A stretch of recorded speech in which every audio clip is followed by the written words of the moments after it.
Subscribe करें श्री चिन्मयानंद बापू जी के YouTube channel को और हमारे वीडियोस को सबसे पहले देखने के लिए बेल आइकॉन को दबाना न भूलें। कई महात्मा लोग सियाजू को देख करके थोड़ी ईर्ष्या करते थे। उनके मन में होता था कि काश मैं भी स्त्री होता, भगवान की पत्नी बन जाता ना, तो मैं भी प्रभु के साथ साथ चलता। तो भगवान उन महात्माओं को देखकर हंसते और मुस्कुराकर कहते, बाबा चलो एक दिन आपकी मैं ये तमन्ना भी पूरी करूंगा। वही ऋषि लोग रामावतार के गोपी बनकर आए, ऋषि रूपा गोपी। एक बार किसी भाई ने एक महात्मा को पूछा कि चलो ऋषि महात्मा लोग तो कृष्ण अवतार में आ गए, हाँ लक्ष्मण जी भी आ गए, सियाजू भी आ गई, पर हनुमान जी का क्या हुआ? हनुमान जी आए कि नहीं कृष्ण अवतार में? और हनुमान जी आए होते तो हमेशा प्रभु के साथ रहते। कहां थे हनुमान जी? लक्ष्मण जी बलराम जी बनकर आ गए, सियाजू रुक्मिणी बनकर आ गई, अथवा तो राधा रानी कह लो, पर हनुमान जी का क्या हुआ? हनुमान जी भी आए थे कन्हैया के पास, ध्यान देना। असल में एक दिन एकांत पाकर के हनुमान जी ने भगवान को एक निवेदन किया कि प्रभु मैंने आपके चरणों की सेवा की, चरण मैंने पा लिया आपका, मैंने आपके हाथों का भी स्पर्श पा लिया, आपने हमारे सिर पर हाथ भी रखा तो मैंने वो स्पर्श भी पा लिया। अब एक इच्छा और है मालिक, यदि आप पूरी कर सके तो। क्या? बोले आपके होठों से लगना चाहता हूं, आपके होठों का अमृत मुझे नहीं मिला प्रभु। भगवान राम मुस्कुराए और थोड़े शर्मा गए कि हनुमान क्या बोलते हो? बोले मालिक मेरी इच्छा है, आपके होठों का अमृत लेना जरा मेरी इच्छा है। तो भगवान ने कहा कि ठीक है चल थोड़ा इंतजार कर ले, अगली बार मैं कृष्ण बनकर आ रहा हूं तो हनुमान तू मेरी बांसुरी बन जाना, दिन रात तुझे अपने होठों से लगा करके रखूंगा।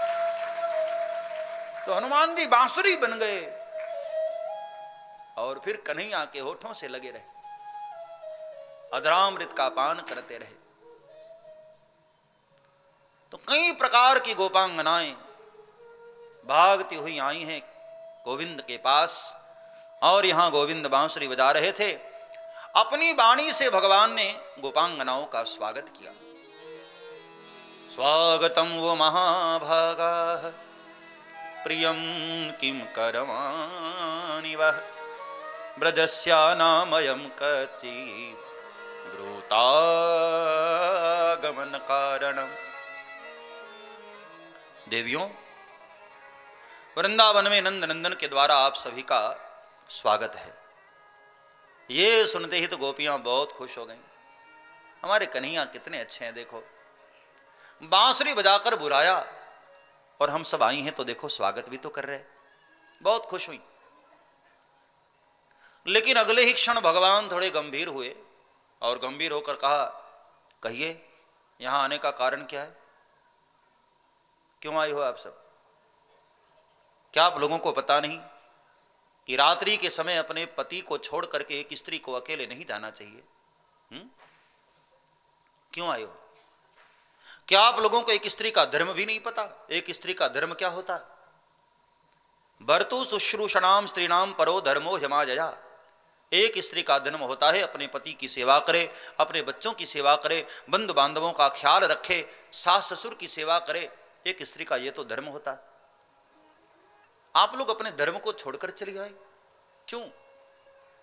क्या आप लोगों को यह भी पता नहीं रात्रि के समय एकांत वातावरण में स्त्री को अकेले नहीं जाना चाहिए? चले जाओ वापस, क्यों आए हो यहां? जब ऐसा कहा ना, आहा, कन्हैया ने मानो कठोर वचन कहकर गोपियों के दिल पर प्रहार कर दिया।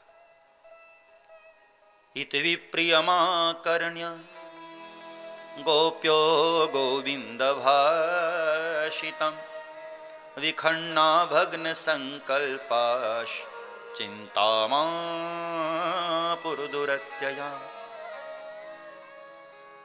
देखो, प्रिय के मुख से जब विप्रिय सुनना पड़े तब ज्यादा पीड़ा होती है।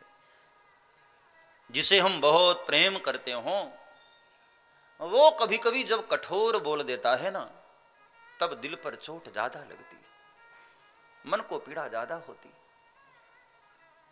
हमारा प्रेमी जब हमको कभी कठोर बोल देता है तो हमें बहुत तकलीफ और ज्यादा होती।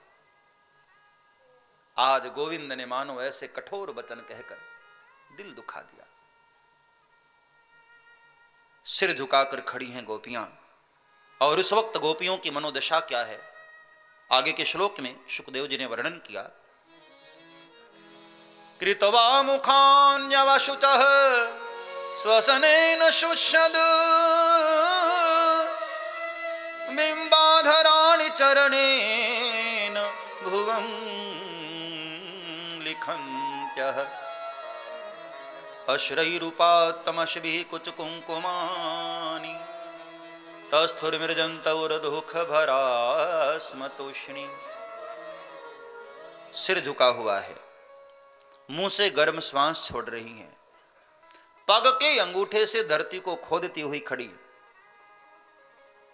नीचे के होठों को अपने दांतों तले दबाई हुई हैं और आंख से अश्रुधार बहने लगे, रो रही हैं गोपियां।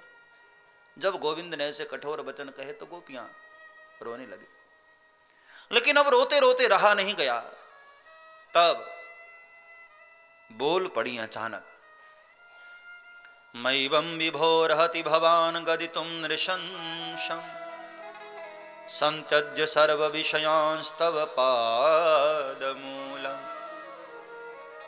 भक्ता भजस्व दुर्वग्रहमात्यजास्मान् देवो यथादि पुरुषो भजते मुमुक्षुम्। आंख में अश्रु लिए हुए गोपियों ने प्रार्थना किया, हे गोविंद, आपने जो जो बातें कही सत्य कही प्रभु, और आप झूठ बोल भी कैसे सकते हैं? आपके मुख से निकला हुआ एक एक शब्द तो वेद के मंत्र होते हैं प्रभु। हम तो गांव की ग्वालिनियां हैं मालिक, न पढ़ी लिखी हैं, न हमारे भीतर वो गुण हैं, वो संस्कार हैं। हम तो केवल आपसे प्रेम करते हैं प्रभु। हम कहां पढ़े लिखे, हमें कुछ आता जाता नहीं मालिक। लेकिन हां, एक बात हम भली भांति जानते हैं कि शरीर के तमाम रिश्ते हो सकते हैं। कोई मां होगी, कोई पिता होगा, कोई बहन होगी, कोई भाई होगा, तमाम रिश्ते शरीर के होते हैं प्रभु। आत्मा का संबंध तो केवल और केवल परमात्मा से होता है मालिक। आज हम अपनी आत्मा को लेकर आए हैं, क्योंकि आत्मा का पति तो केवल परमात्मा होता है। हमें ठुकराओ न प्रभु। जब ऐसा कहा और कहकर रोने लगी, भगवान को अच्छा नहीं लगा और भगवान ने उन गोपांगनाओं को हृदय से लगाया और सबको कहा कि देवियों बुरा मान गई क्या? अरे मैं तो मजाक कर रहा था। जब ऐसा कहा और भगवान मुस्कुरा दिए, तब गोपियों को चैन की सांस आई। कहा प्रभु आपने तो डरा ही दिया था। ऐसा बोल करके हम लोग तो डर ही गई थी महाराज। भगवान ने कहा कि आओ हम सब मिलकर के रास करते हैं। तो बड़ा ही सुंदर एक नृत्य रास मंडल बना, पहले प्रकार का रास मंडल बना। जितनी गोपियां उतने ही कृष्ण, और गोपियां पायलों से ताल दे रही हैं, कन्हैया बांसुरी बजा रहे हैं, और पायलों से ताल देती हुई गोपियां नृत्य करने लगी। बोलिए रास बिहारी सरकार की।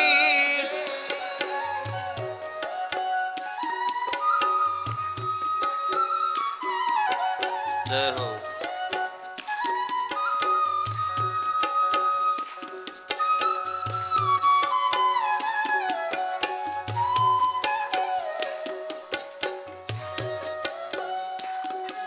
बड़ा आनंद आ रहा था। कन्हैया बांसुरी बजा रहे थे और गोपियां पायलों से ताल दे रही हैं। लेकिन ये आनंद थोड़ी देर ही चला।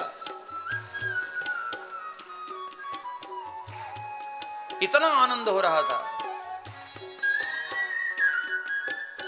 कभी कभी तो ऐसा भी होता, कोई कोई गोपी थक जाती तो कृष्ण के ही कंधे पर अपना सिर रख करके विश्राम करने लगते। सब्सक्राइब करें श्री चिन्मयानंद बापू जी के YouTube चैनल को और हमारे वीडियोस को सबसे पहले देखने के लिए बेल आइकॉन को दबाना न भूलें।